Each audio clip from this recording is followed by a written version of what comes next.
Hello everyone मु जाजनिका ओडिया गुरु channel को आपको स्वागत करुच्ची। आमे इंग्लिश ग्रामर सेशन स्टार्ट करथिले आमे प्रीपोजिशन आरंभ करथिले एवं प्रीपोजिशन रा तीनोटी क्लास ऑलरेडी करि सारिचे। प्रीपोजिशन ऑफ प्लेस तार दुईटी क्लास ता सहित किछि क्वेश्चन मध्ये आमे प्रैक्टिस करथिले। आज आमे पढिबा प्रीपोजिशन ऑफ टाइम अर्थात समय को नेकी समय अनुसार को जगह रे को प्रीपोजिशन व्यवहार करा जाय आसंतु जानिबा।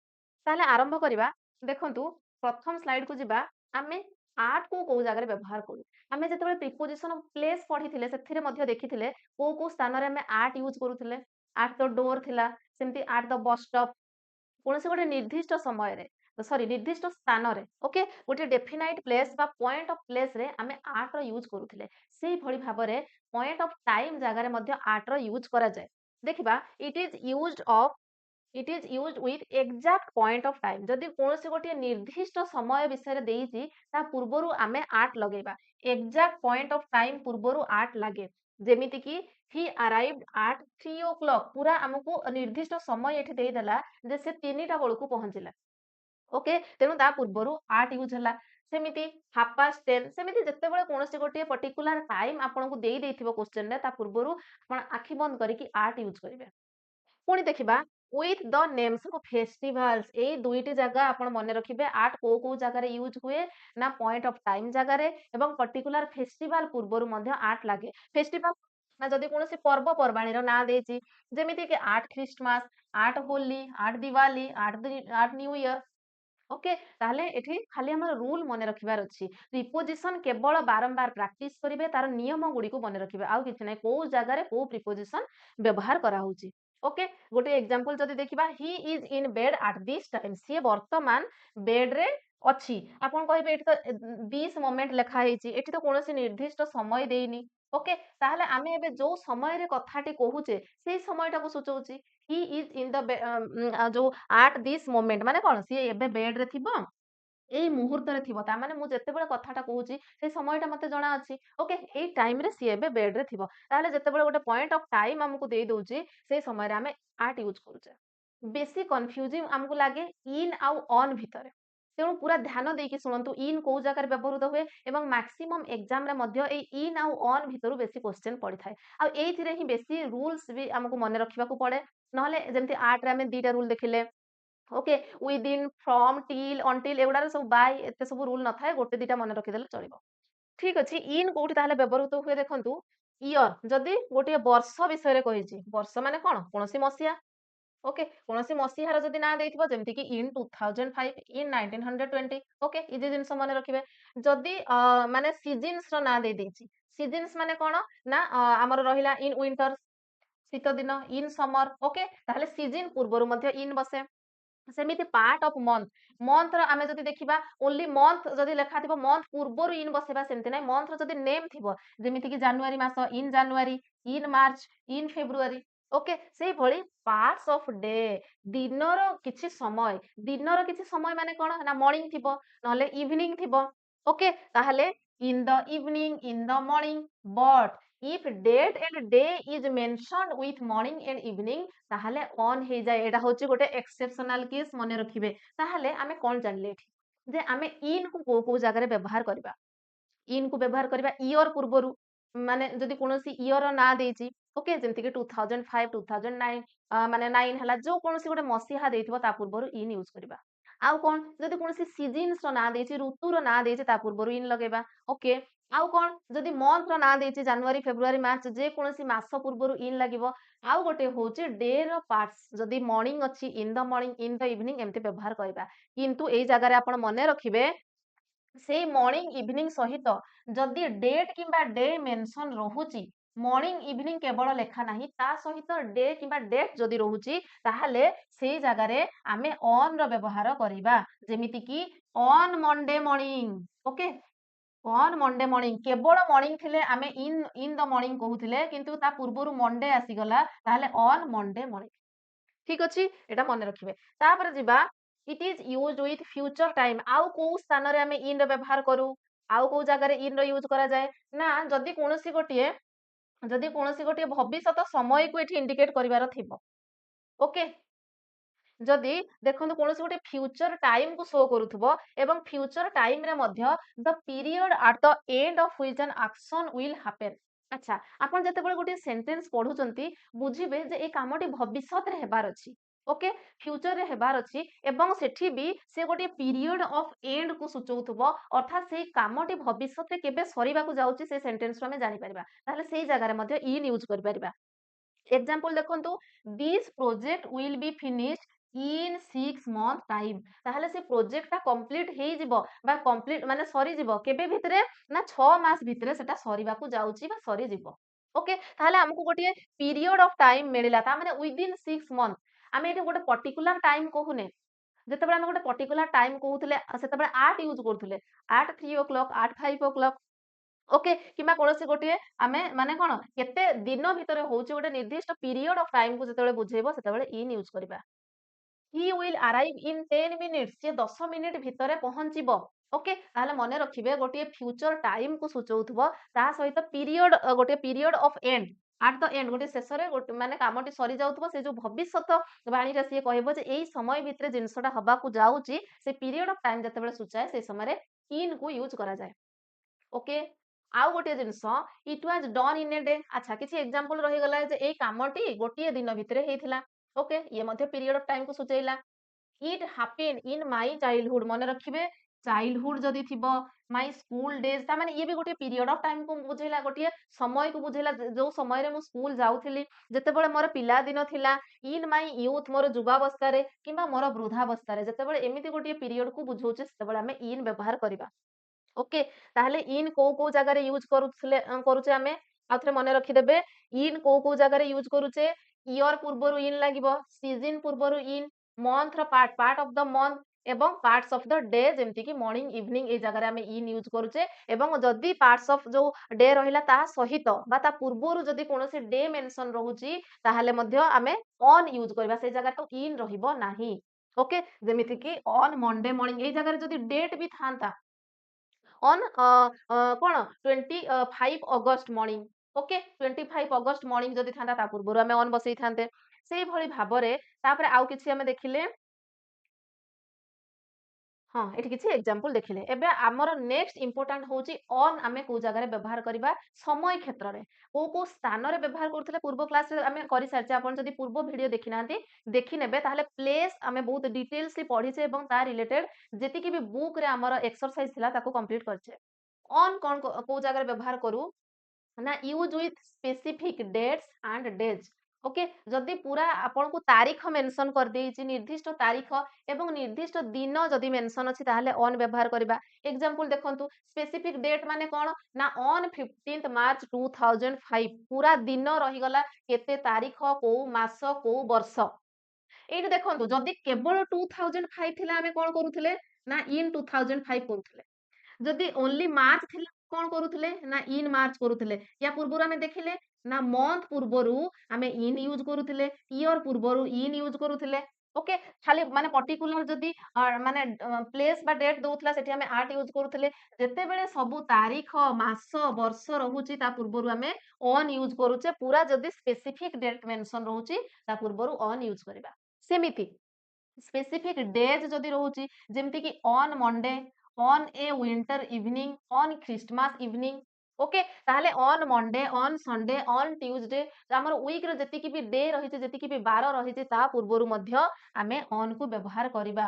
କିନ୍ତୁ ଏଇଠି ଗୋଟେ ଜିନିଷ ଦେଖନ୍ତୁ, ୟା ପୂର୍ବରୁ ଆମେ ଯେତେବେଳେ ଆର୍ଟ ପଢିଲେ ସେଇଠି ମୁଁ କହିଥିଲି ଆର୍ଟ ଖ୍ରୀଷ୍ଟମାସ ଥିଲା। ଆମେ ପଢିଥିଲେ ଯେ ଫାର୍ଷ୍ଟ ସ୍ଲାଇଡରେ ଆମେ ଦେଖିଲେ ଯେ ଯଦି କୌଣସି ଫେଷ୍ଟିଭାଲ ଅଛି, ଫେଷ୍ଟିଭାଲ ପୂର୍ବରୁ ଆର୍ଟ ଲାଗୁଥିଲା। କିନ୍ତୁ ଏଠି ପୁଣି କଣ ଆପଣ ଅନ୍ କହିଲେଣି। ଦେଖନ୍ତୁ ଏଠି ଟିକେ ଅଲଗା ଅଛି, ନା ଖ୍ରୀଷ୍ଟମାସ ଇଭିନିଂ ଅଛି, କେବଳ ଖ୍ରୀଷ୍ଟମାସ ନାହିଁ। ଓକେ, ତାହେଲେ ସେମିତି ଯେତେବେଳେ ଖାଲି ୱିଣ୍ଟର କହୁଥିଲେ, ଯେତେବେଳେ ଖାଲି ସିଜନ କଥା କହୁଥିଲେ ଆମେ ସେତେବେଳେ ଇନ୍ କହୁଥିଲେ। କିନ୍ତୁ ଯେତେବେଳେ ୱିଣ୍ଟର ଇଭିନିଂ ଲେଖା ହେଇଛି, ଗୋଟିଏ ଡେ ତା ସହିତ ଲାଗି ଯାଉଛି, ସେତେବେଳକୁ ଅନ୍ ହେଇଯାଉଛି। ଓକେ, ଏଇଗୁଡା ସବୁବେଳେ ପିଲା କନଫ୍ୟୁଜ ହୁଅନ୍ତି। ଏକ୍ସାମ୍ପଲ ଦେଖିବା, India became independent on 15 August 1947। ତାହେଲେ ପୁରା ବର୍ଷ ମାସ ତାରିଖ ରହିଲା କୋଉ ଦିନ ଭାରତ ସ୍ୱାଧୀନ ହେଇଥିଲା। ଆଇ ସ ହର ଅନ୍ ଏ ସଣ୍ଡେ ମର୍ଣ୍ଣିଂ, ତାହେଲେ ଖାଲି ମାନେ କଣ ମୁଁ ତାଙ୍କୁ ଦେଖିଲି କେବେ, ନା ସଣ୍ଡେ ମର୍ଣ୍ଣିଂ ରେ ଦେଖିଲି। ଯଦି ଖାଲି ମର୍ଣ୍ଣିଂ ଥାନ୍ତା ତାହେଲେ ଏଠି ଆମେ ଇନ୍ ୟୁଜ୍ କରିଥାନ୍ତେ, ଯୋଉଟା ପୂର୍ବ ସ୍ଲାଇଡରେ ଦେଖିଲେ।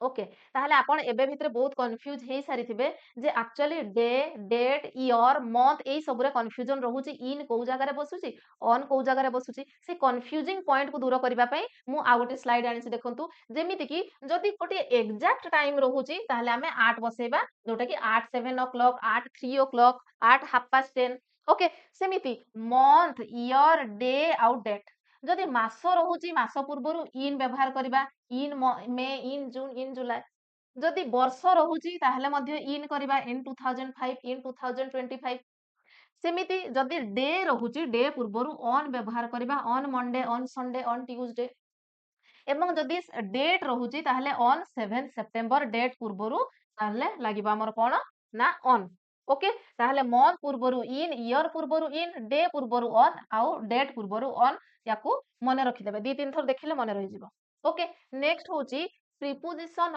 On and in are not used with some adverbials ताहेले ऑन को जगह रे व्यवहार हुए इन को जगह रे व्यवहार हुए ताहा तो देखिले किंतु किछि केसेस अछि किछि एडवर्ब अछि एडवर्बियल्स अछंती ता पूर्वरु एई इन किबा ऑन प्रीपोजिशन यूज हुए नाही को केस रे हुए नाही ना जदि नेक्स्ट मॉर्निंग थिबो मने रखिबे देखंतु जदि खाली मॉर्निंग रहुथला आमे इन यूज करूथले किंतु जदि नेक्स्ट मॉर्निंग रहुची ता पूर्वरु कोनोसी भी प्रीपोजिशन व्यवहार करिबा नाही इन नाही कि ऑन नाही सेमिति लास्ट वीक लास्ट मंडे देखंतु खाली मंडे थिले आमे कोन बसौथले ऑन बसौथले किंतु लास्ट मंडे रहि गला ता पूर्वरु लास्ट यूज हेछि तेनु आमे किछि प्रीपोजिशन बसैबानी नेक्स्ट मंडे ओके खाली मंडे थिले आमे कोन करूथले ऑन बसौथले सेमिति यस्टरडे टुमरो टुडे एई सब जिंस थिले मध्य आमे इन किबा ऑन प्रीपोजिशन यूज करिबा नाही ओके सेमिति this morning this week every morning and every week एई सब गुडा केवल घोषी पकेबे बारंबार बारंबार प्रैक्टिस करिवे ताहा पूर्वरु आमे प्रीपोजिशन यूज करिबा नाही ओके तापरे आमे जिबा सम फ्रेजेस इंडिकेटिंग टाइम ओके अच्छा देखंतु एटा गोटे बहुत बढ़िया जिंस जे टाइम को नेकी मध्ये हमर कंफ्यूजन रहे जे आमे को जगह रे ऑन टाइम यूज करिबा को जगह रे इन टाइम यूज करिबा ओके अच्छा आपण मने करा जाऊ एग्जाम देबाकू जाइचंती आपण एग्जाम सेंटर रे पहुंचिले आपण जदी कहिबे मु एतिकी बळे एग्जाम सेंटर रे पहुंचिली सेते बळे आपण कोन यूज करिवे जानचंती ना इन यूज करिवे माने ए टाइम रे मु पहुंचिली किंतु जते बळे आपनकर एग्जाम स्टार्ट हबो सेते बळे आपण कोन यूज करिवे ना ऑन यूज करिवे मु केमति जानली ना सेटा आपनको एक्सप्लेन करूची देखंतु ना ऑन टाइम होची it is used with an action or event taking place at the exact or correct time जेतेबेले कोनोसी गोटे जिंस पूरा एग्जैक्ट टाइम रे स्टार्ट होची सेतेबेले आमे ऑन कहूचे ताहले ऑन एग्जाम आमे हमर एग्जाम ता स्टार्ट केतेबेले हुए एग्जैक्ट टाइम रे स्टार्ट हुए तेनु सेही समय रे आमे ऑन व्यवहार करिबा ओके जेमिति कि the train arrived at the station on time ता माने ट्रेन स्टेशन रे ट्रेन टी केतेबेले पहुंचिला ना जो टाइम रे तार माने शेड्यूल प्रिपेयर हेइथिला जे एई समय रे ट्रेन आसीबार अछि से सेतिके बेले पहुंची जाईछि पूरा ठीक टाइम रे okay the teacher come to the class on time से टीचर कर जेतेबेले तांको पीरियड माने तांको क्लास जेतेबेले आरंभ होउछि से सेतेबेले पहुंची जाइछन्ती on time the magic show started on time magic show ठीक समय रे स्टार्ट हेछि किंतु इन टाइम कोठी लागिबो ना इट मीन्स अर्लियर दैन ता माने एग्जैक्ट टाइम रो टिके पूर्व समय को जदी बुझिबा ताहले सेठी इन टाइम लागिबो मु जोटा कहिली आपण एग्जाम सेंटर रे पहुंचंती इन टाइम रे एग्जाम स्टार्ट हुए ऑन टाइम माने एग्जैक्ट टाइम रे एग्जाम आरंभ हुए किंतु इन टाइम आपण पहुंचंती माने टिके अर्ली पहुंचंती एग्जाम स्टार्ट हबार टिके पूर्वरु पहुंचंती okay he reached the airport in time to see his friend off ताहले एयरपोर्ट जने केतेबेले पहुंचिबो जेतेबेले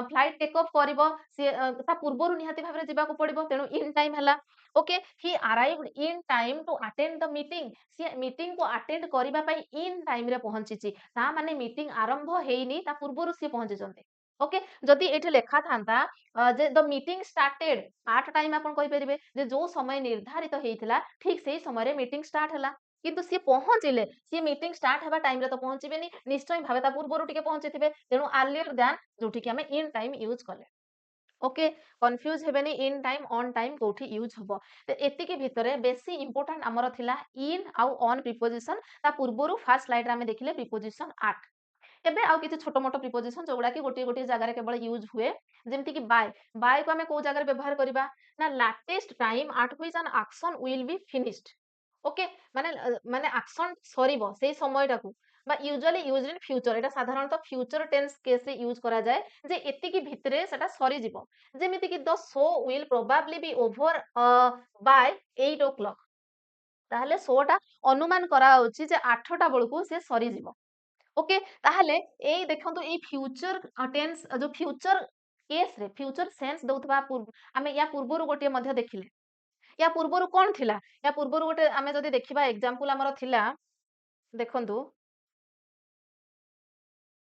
ଫ୍ୟୁଚର ମୋମେଣ୍ଟ କୁ ଯୋଉଟା କହୁଥିଲା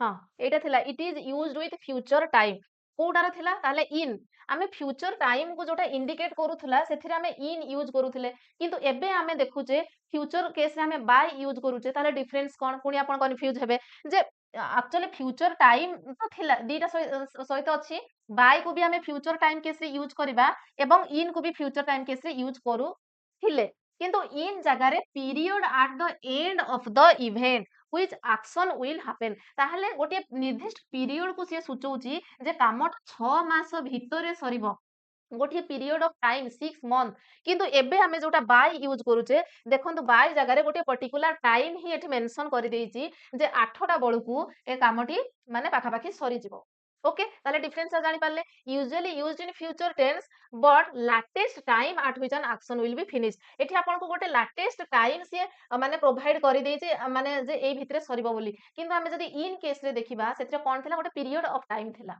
ଓକେ ତାପରେ ଫୋର କୋଉଠି ୟୁଜ କରାଯାଏ ଫୋର ମଧ୍ୟ ପିରିୟଡ ଅଫ ଟାଇମ ରେ ୟୁଜ କରାଯାଏ ଇଟ୍ ରେନ୍ ଫର 3 hours ବର୍ଷା ହେଲା କେତେ ମାନେ 3 ଘଣ୍ଟା ଧରିକି ବର୍ଷା ହେଲା ଓକେ ତାହେଲେ ଆପଣ ଏବେ କହିବେ ପିରିୟଡ ଅଫ ଟାଇମ ଟା ଆମେ ଇନ୍ ରେ ବି ୟୁଜ କରୁଥିଲେ କିନ୍ତୁ ସେତେବେଳେ ଫ୍ୟୁଚର କେସ୍ ଆସୁଥିଲା ଯେ ଭବିଷ୍ୟତରେ ଏତିକି ଦିନ ଧରିକି ଆମର ସେ ଘର ନିର୍ମାଣଟି ସରିଯିବ 6 ମନ୍ଥ ଭିତରେ ଏଟା କମ୍ପ୍ଲିଟ ହେଇଯିବ କିନ୍ତୁ ଏଟା ପାଷ୍ଟ କୁ ଦର୍ଶଉଛି ଦେଖନ୍ତୁ କାମଟି ହେଇଯାଇଛି ତାହେଲେ ବର୍ଷା ହେଇଯାଇଛି ଏବଂ ଚାଲିଛି 3 ଘଣ୍ଟା ଧରିକି ବର୍ଷା ହଉଛି ଓକେ ତାପରେ ସିନ୍ସ କୋଉଠି ୟୁଜ କରାଯାଏ ସେଇ point of time in the past ଯେମିତି କି it has been raining since 6 o'clock ଏଠି ପୁରା ପଏଣ୍ଟ ଅଫ ଟାଇମ ଆପଣଙ୍କୁ ମେନସନ କରିଦେଲା ଏଠି 3 hour ଲେଖିଲା ଗୋଟେ ପିରିୟଡ ଅଫ ଟାଇମ ମେନସନ କଲା ବେଳେ ସିନ୍ସ ଗୋଟେ ପର୍ଟିକୁଲାର ଟାଇମ କୁ ଦର୍ଶଉଛି ଏବଂ ଇଏ ମାନେ କଣ୍ଟିନ୍ୟୁ ହଉଛି ପାଷ୍ଟରେ it has been raining since 6 o'clock ତାହେଲେ ବର୍ଷା ଯଦିଓ ଏବେ ବି ହଉଛି କିନ୍ତୁ ଆରମ୍ଭ ତ ହେଇଥିଲା ଅତୀତରେ ପାଷ୍ଟରେ ହେଇଛି କିଛି ସମୟ ପୂର୍ବରୁ ହେଇଛି ଓକେ ତାହେଲେ ଜେନେରାଲି ୟୁଜ୍ଡ ୱିଥ ପରଫେକ୍ଟ କିମ୍ବା ପରଫେକ୍ଟ କଣ୍ଟିନ୍ୟୁଅସ ଟେନ୍ସରେ ସାଧାରଣତଃ ଏଇ ଯୋଉ ସିନ୍ସ ୟୁଜ କରାଯାଏ ଏଇ ସେଣ୍ଟେନ୍ସ ବ୍ୟବହାର କରାଯାଏ okay from to till until ସାଧାରଣତଃ ସିମିଲାର ମିନିଂ ରେ ୟୁଜ ହୁଏ ଯେମିତି କି the book fair continue till or until Friday ତାହେଲେ ବୁକ୍ ଫେୟାର ଟା କେତେ ଦିନ ପର୍ଯ୍ୟନ୍ତ ରହିବ ନା ଫ୍ରାଇଡେ ପର୍ଯ୍ୟନ୍ତ ରହିବ ଆମେ ସେଥିରେ till କିମ୍ବା until ବ୍ୟବହାର କରିପାରିବା the road will be closed from Friday to Monday okay ଯଦି ମାନେ from ଟୁ ଲେଖିବା ସେମିତି ବି ହେଇପାରିବ from ଫ୍ରାଇଡେ ଟୁ ମଣ୍ଡେ କିମ୍ବା the road will close till Monday until Monday କିଛି ବି ୟୁଜ କରିପାରିବା ଓକେ ତାହେଲେ from ଟୁ କିମ୍ବା till until ଇଏ ସିମିଲାର କେସରେ ବ୍ୟବହାର କରାଯାଏ ଏବେ ଦେଖିବା ବିଟୁଇନ ତ ଆମେ ପୂର୍ବରୁ ପ୍ଲେସ୍ ଜାଗାରେ ମଧ୍ୟ ଦେଖିଲେ ଯଦି ଦୁଇଟି ଜିନିଷ ବା ଦୁଇଟି ସ୍ଥାନ ଭିତରେ ଆମେ ଦେଖୁଛେ ଆଣ୍ଡ ୟୁଜ କରୁଛେ ତା ମଝିରେ ଏବଂ ସେଠି ବିଟୁଇନ ଲାଗୁଛି ବିଟୁଇନ ଆମେ ଯଦି ଏବେ ଟାଇମ ବିଷୟରେ ପଢୁଛେ ତ ଦୁଇଟି ସମୟ ଭିତରେ ଆମେ ଯଦି କିଛି କହିବାକୁ ଚାହୁଁଥିବା ତାହେଲେ ବିଟୁଇନ ୟୁଜ କରିବା ଯେମିତି କି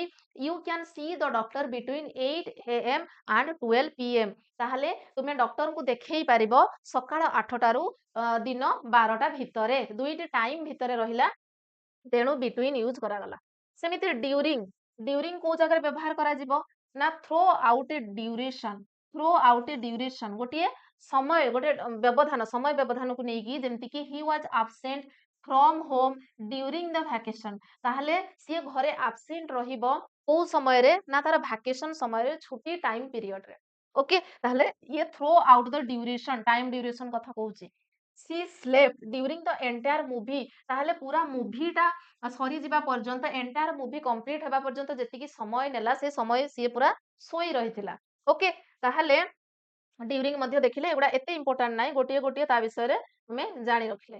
ଏବେ ତା ରିଲେଟେଡ ଯୋଉ ଏକ୍ସରସାଇଜ ଆମର ବୁକ୍ ରେ ଦେଇଛି ତାକୁ କରିବା। Fill in the following blank space with appropriate preposition. ତାହେଲେ ଆମେ ଶୂନ୍ୟ ସ୍ଥାନକୁ ପୂରଣ କରିବା ଏବଂ ସେଇ ଜାଗାରେ ଉପଯୁକ୍ତ ପ୍ରିପୋଜିସନ ର ବ୍ୟବହାର କରିବା। ତାହେଲେ କୋଉ ପ୍ରିପୋଜିସନ ଏଠି ବ୍ୟବହାର କରିବା? ଯେତିକି ବି ପଢିଲେ, ତେଣୁ ଅପସନରେ ମୁଁ ଆଉ ଲେଖିନି। Obviously in, on, at, till, until, from, ଯାହା ଯାହା ଏବେ ପଢିଲେ ତାକୁ ଆମେ ୟୁଜ କରିବା। ପ୍ରଥମ ସେଣ୍ଟେନ୍ସ ଦେଖିବା କଣ କହିଛି। ଫାର୍ଷ୍ଟ ସେଣ୍ଟେନ୍ସ କହିଛି ଦ ମିଟିଂ ଷ୍ଟାର୍ଟେଡ। ମିଟିଂ ଆରମ୍ଭ ହେଲା ଡ୍ୟାସ୍ 10 o'clock। କଣ ହବ? Dash 10 o'clock। ଏଠି ଦେଖନ୍ତୁ ପୁରା ମାନେ କଣ ଆକୁରେଟ ଟାଇମ ଦେଇ ଦେଇଛି, ତେଣୁ କଣ ହବ ନା 8:10 o'clock ହବ। ଓକେ, ଟାଇମ ଏଠି ଦେଇ ଦେଇଛି। ତାପରେ ସେକେଣ୍ଡ ହଉଛି the house should be finished dash next month. ତାହେଲେ ଘରଟି ବନା ସରିଯିବା ଉଚିତ dash next month. Next month ଭିତରେ ଘରଟି ବନା ସରିଯିବ। ତାହେଲେ ଏଠି କଣ ହବ ନା by next month. 3 number point, he has been sick. ସିଏ ଅସୁସ୍ଥ ଅଛି ଡ୍ୟାସ୍ ଦ ଡେ ହି ଆରାଇଭ୍ଡ। ଯେବେ ସିଏ ଏଠି ପହଞ୍ଚିଲା ସେଇ ଦିନ ଠାରୁ ସିଏ ଅସୁସ୍ଥ ଅଛି। ତାହେଲେ କଣ ହବ? ଯୋଉ ଦିନ ଠାରୁ, ଆଉ ଆମେ ଏବେ ପଢିଲେ ଯୋଉଟା ସିନ୍ସ, ଆମେ କୋଉ ଜାଗାରେ ବ୍ୟବହାର କରୁଥିଲେ ନା ଯଦି ଗୋଟିଏ ନିର୍ଦ୍ଦିଷ୍ଟ ଦିନ ମେନସନ ଅଛି ପାଷ୍ଟରେ, ଓକେ, ନିର୍ଦ୍ଦିଷ୍ଟ ଦିନ ମେନସନ ଅଛି ଯେ ସେ ଯୋଉ ଦିନ ଆସିଲା ଏବଂ ତାପରେ ସେଟା କଣ୍ଟିନ୍ୟू ହଉଥିବ କାମଟା, ଯାହାକୁ କି ଆମେ ପରଫେକ୍ଟ କିମ୍ବା ପରଫେକ୍ଟ କଣ୍ଟିନ୍ୟୁଅସ ଟେନ୍ସ ରେ ସେଇ ସେଣ୍ଟେନ୍ସ କୁ ଲେଖୁ। କଣ ୟୁଜ କରୁ ନା ସିନ୍ସ ୟୁଜ କରୁ। ଓକେ, ତାହେଲେ ଏଠି କଣ ହବ? Since. He has been sick since the day he arrived. 4 point, he came here dash a winter evening. ସିଏ ଏଠିକି ଆସିଲା କେତେବେଳେ ନା ୱିଣ୍ଟର ଇଭିନିଂ। ଦେଖନ୍ତୁ ଯଦି ଖାଲି ଇଭିନିଂ ଥିଲା ଆମେ କଣ କରୁଥିଲେ? ଇନ୍ ବସଉଥିଲେ। ତାହେଲେ ୱିଣ୍ଟର ଇଭିନିଂ ପୂର୍ବରୁ କଣ ବସିବ ନା ଏ ୱିଣ୍ଟର ଇଭିନିଂ ପୂର୍ବରୁ ଅନ୍ ବସିବ। ଦେଖିଥିଲେ exceptional case. He has been ill dash the last month. ସିଏ ଅସୁସ୍ଥ ଅଛି ବା ତାକୁ ଜର ହଉଛି କେବେଠାରୁ ନା ଲାଷ୍ଟ ମନ୍ଥରୁ। ତାହେଲେ ଏଇ ଜାଗାରେ କଣ ହବ କୁହନ୍ତୁ? 5 point, he has been ill dash the last month. ଏଠି କଣ ହବ ନା for. Very good, for the last month. For କାହିଁକି ହବ ନା ଏଠି ଲାଷ୍ଟ ମନ୍ଥ ଦେଲା, କିନ୍ତୁ ଏଠି ସିନ୍ସ କାହିଁକି ହଉଥିଲା? ଯୋଉ ଦିନ ଠାରୁ ସିଏ ମାନେ ପହଞ୍ଚିଥିଲା ସେବେଠାରୁ ପର୍ଟିକୁଲାର ଗୋଟେ ଡେ ମେନସନ ଥିଲା, ତେଣୁ ସିନ୍ସ ହଉଥିଲା। ଏଟା ଗୋଟେ ପିରିୟଡ ଅଫ ଟାଇମ କୁ ବୁଝଉଛି। ମାସେ ଧରିକି ସିଏ ଅସୁସ୍ଥ ଥିଲା, ପିରିୟଡ ଅଫ ଟାଇମ କୁ ବୁଝେଇଲେ ଫର୍ ୟୁଜ କରାହୁଏ। ତାପରେ ଦେଖିବା 6 point, the train never arrives dash. Dash time ଆମେ ଦେଖିଥିଲେ ଦିଟା ଟାଇମ, ଇନ୍ ଟାଇମ ନା ଅନ୍ ଟାଇମ। ତାହେଲେ ଟ୍ରେନ ନେଭର୍ସ ଆରାଇଭ୍ସ, ଟ୍ରେନ କେବେ ବି ପହଞ୍ଚେ ନାହିଁ କୋଉ ସମୟରେ ନା ଇନ୍ ଟାଇମ। ଇନ୍ ଟାଇମ ମାନେ କଣ ନା ନିର୍ଦ୍ଧାରିତ ସମୟର ଟିକେ ପୂର୍ବରୁ। ଟ୍ରେନ କେବେ ତା ସମୟରୁ ଆଗୁଆ ଆସେ କି? ସେ ଠିକ ଟାଇମ ରେ ଆସେ, ନହେଲେ ନାହିଁ ପ୍ରାୟ ଲେଟ୍ ହୁଏ। ଓକେ, ତାହେଲେ ଅନ୍ ଟାଇମ ବି ଆପଣ ଲେଖିପାରିବେ, କିନ୍ତୁ ମାନେ ଅନ୍ ଟାଇମ କେତେବେଳେ ଲେଖିବେ? ଯଦି ଟ୍ରେନ ପହଞ୍ଚିଲା ଆପଣ କହିବେ ଯେ ଦ ଟ୍ରେନ ଆରାଇଭ୍ଡ ଅନ୍ ଟାଇମ ହେଇପାରିବ। କିନ୍ତୁ ଏଠି ସିଏ କହିছে ନେଭର ଆରାଇଭ୍ସ, କେବେ ବି ଆସେ ନାହିଁ। ଅନ୍ ଟାଇମ ରେ ତ ଆସିପାରିବ ନା, ଇନ୍ ଟାଇମ ଆସେ ନାହିଁ, ଅର୍ଥାତ ମାନେ ଆସିବାର ନିର୍ଦ୍ଧାରିତ ସମୟର ପୂର୍ବରୁ ପ୍ରାୟ ସିଏ ଆସେ ନାହିଁ। ତାପରେ 7 number, the second world war ended dash 1945। ପୁରା ଇୟର ମେନସନ ଅଛି। ଆମେ କଣ ପଢିଥିଲେ? ଯଦି ଇୟର ଦେଇଥିବ ତାହେଲେ କଣ ୟୁଜ ହବ ନା ଇନ୍ ୟୁଜ କରିବା। In 1945। we live for France dash Friday. ଏଠି ଫ୍ରାଇଡେ କୌଣସି ଗୋଟିଏ ଡେ ଯଦି ମେନସନ ଥିବ, କୌଣସି ଗୋଟିଏ ବାର ଯଦି ଲେଖା ହେଇଥିବ ତା ପୂର୍ବରୁ ଅନ୍ ୟୁଜ କରିବା, on Friday. 9 number point, we are having a party dash new year. ଆମର ଗୋଟିଏ ପାର୍ଟି ଅଛି କେବେ? New year, at new year. ଆମେ ପ୍ରଥମେ ଆଟ୍ ରେ ଦେଖିଲେ ଯେ କୌଣସି ମାନେ ଡେଫିନାଇଟ ପ୍ଲେସ୍ ମାନେ ଡେଫିନାଇଟ ଟାଇମ ପୂର୍ବରୁ ଆର୍ଟ ୟୁଜ କରୁଥିଲେ, ପର୍ଟିକୁଲାର ଟାଇମ ପୂର୍ବରୁ। ଏବଂ ଯଦି କୌଣସି ଗୋଟିଏ ଫେଷ୍ଟିଭାଲ ରହୁଛି, ମାନେ ଆମର ଯଦି ପର୍ବପର୍ବାଣୀ ଅଛି ତା ପୂର୍ବରୁ ଆମେ ଆର୍ଟ ୟୁଜ କରୁଥିଲେ, ତେଣୁ ନ୍ୟୁ ଇୟର ପୂର୍ବରୁ ଆର୍ଟ ଲାଗିବ। 10 number point, the work must be finished dash December. କାମଟି ସରିଯିବା କଥା, ନିହାତି ଭାବରେ ସରିବ କେବେ ନା ଡିସେମ୍ବରରେ ସରିବ। ତାହେଲେ ଏଟାରେ କଣ ବସିବ ନା ଡିସେମ୍ବର ଭିତରେ କାମଟି ସରିବ, ଯୋଉଟା କି ୟା ପୂର୍ବରୁ ଗୋଟିଏ କଲେ ଏଇଟା ଯୋଉ next month, the house should be finished by next month, the work must be finished by December. Okay, last question, he started his journey। ସିଏ ତାର ଜର୍ନି ଆରମ୍ଭ କଲା dash day break. Day break ଆପଣ ଯଦି ଦେଖିବେ ଏଟା 8 ଡେ ବ୍ରେକ୍ ହୁଏ। Okay, day break ମାନେ କଣ ନା ଆମର ସୂର୍ଯ୍ୟୋଦୟର ପୂର୍ବ ସମୟ। ସୂର୍ଯ୍ୟୋଦୟ ପୂର୍ବରୁ ବି ଟିକେ ଟିକେ ଲାଇଟ ଦେଖାଯାଏ। ताकू डे ब्रेक कहा जाए, डॉन कहा जाए। ओके, आमे 8 रे आहुरी बहुत गुडे पॉइंट थिला जोटा कि आपन को मो कहिनी, आपन निजे रीड कर देबे। देखंतु 8 केस रे डे ब्रेक थिबो। एठी देखंतु 8 डे ब्रेक। से 8 सनराइज हमरो सनराइज किबा सनसेट समय रे 8 आपण लगेइबे, 8 सनराइज 8 सनसेट। ओके, सेमिति 8 डॉन माने सूर्योदय रो जो पूर्व समय, सूर्योदय पूर्वरु जो लाइट देखा जाए ताकू मध्य डे ब्रेक बोली कहंती। ओके, 8 डस कहूची सूर्यास्त परर जो समय। 8 द वीकेंड 8 द दी थर हे जायछि 8 द वीकेंड 8 क्रिसमस हमर जो एबे एबे पढिले एटा देखंतु 8 न्यू ईयर एबे जो क्वेश्चन हमें कले न्यू ईयर पूर्वरु 8 बसिला। ओके, ताले एग्जांपल गुडा मध्य आपण भलो भाबरे टिके देखि नेबे। ठीक अछि, हमर एठी प्रिपोजिशन सरी गला preposition of place and preposition of time आमे कंप्लीट कर देले ता सहित गोटे गोटे एक्सरसाइज मध्य प्रैक्टिस करि नेले। आउ गोटे क्लास रहिबो जोथिरे कि प्रिपोजिशन आमे ट्रैवलिंग टाइम रे को प्रिपोजिशन यूज करे। जेमिति कि मु जदि हाथी ऊपर बसिछि बा घोड़ा ऊपर बसिछि सेतेबेले को प्रिपोजिशन, कार रे गला बेले को प्रिपोजिशन, बाइक बस रे गला बेले को बा ट्रेन रे गला बेले हमर जो मोड ऑफ ट्रांसपोर्ट बा व्हीकल रे को सब प्रिपोजिशन यूज हुए ताको नेक्स्ट क्लास से पढिबा ता सहित गोटे क्लास से ही तार प्रैक्टिस क्वेश्चन मध्य करदेबा। या सहित हमर प्रिपोजिशन कंप्लीट हे जिवो एवं प्रिपोजिशन परे आमे नेक्स्ट जिबा डायरेक्ट इनडायरेक्ट स्पीच। ओके, भाबुची क्लास टी निश्चय आपन को भल लागिथिबो एवं बेनिफिशियल मध्य हेथिबो। जदि यार पीडीएफ आपन चाहुथांती मु टेलीग्राम चैनल रे प्रोवाइड करि देबी। आपन डिस्क्रिप्शन बॉक्स रु जाई कि लिंक पाई परिबे एवं जॉइन करि परिबे। जदि क्लास टी भल लागिथाय लाइक करिवे, सांग मानकु शेयर करिवे एवं चैनल नुआ थिले चैनल को सब्सक्राइब मध्य कर देबे। थैंक यू, जय हिंद एंड जय जगन्नाथ।